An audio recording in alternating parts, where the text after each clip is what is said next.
Sabi po ng PNP, wala silang information sa pagbabanta sa iyong buhay. I-report mo lang po ito officially, ngunit nasabi niyo hindi ito pinansin ng mga kinauukulan.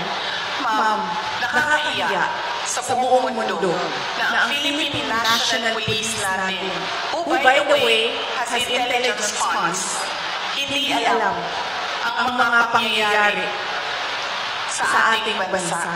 Nakakahiya na meron tayong police na hindi nila alam ang threats sa Vice President. Nakakahiya yan, ma'am. Huwag sila magsasalita ng ganyan kasi nagpapakita yan ng incompetence ng Philippine National Police.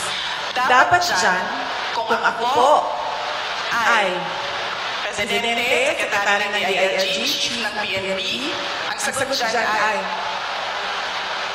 let us sit down and investigate the alleged threats so that we will know if these are true or not.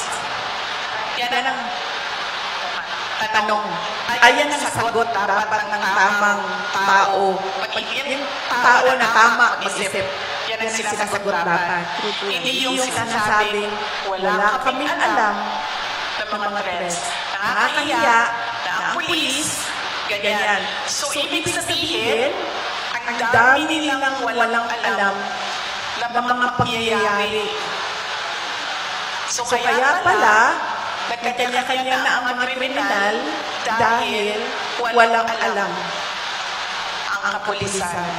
Nakakahiya para sa Pilipinas na naririnig na ang pulis natin ganyan magsalita.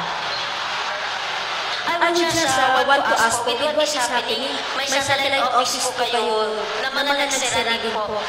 So dito, ang satellite office nyo, hindi nagsaservisyo sa Buwala, pati sa Basilan, Tawi-Tawi. How will you, anong assurance po na tuloy-tuloy yung servisyo with what's happening now? Yes, ma'am. Bago po ako sumagot, ma'am, may I just say, I love your color green ngayong hapon na ito. Halatang-halata naman, ma'am.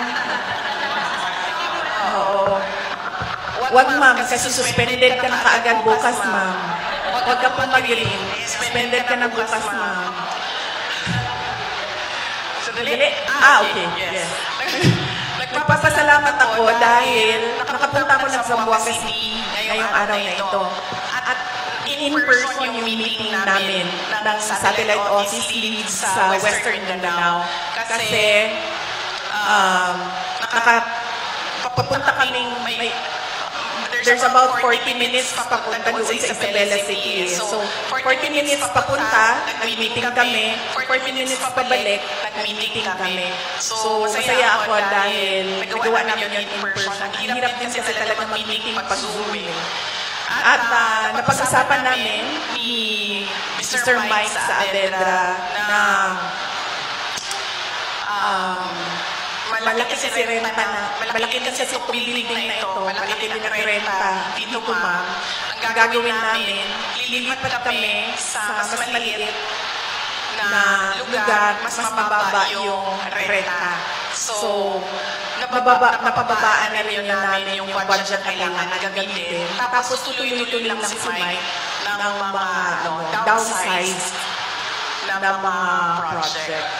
So, yun ang plans namin for Western Mindanao Satellite Office. Papalitin namin, ma'am.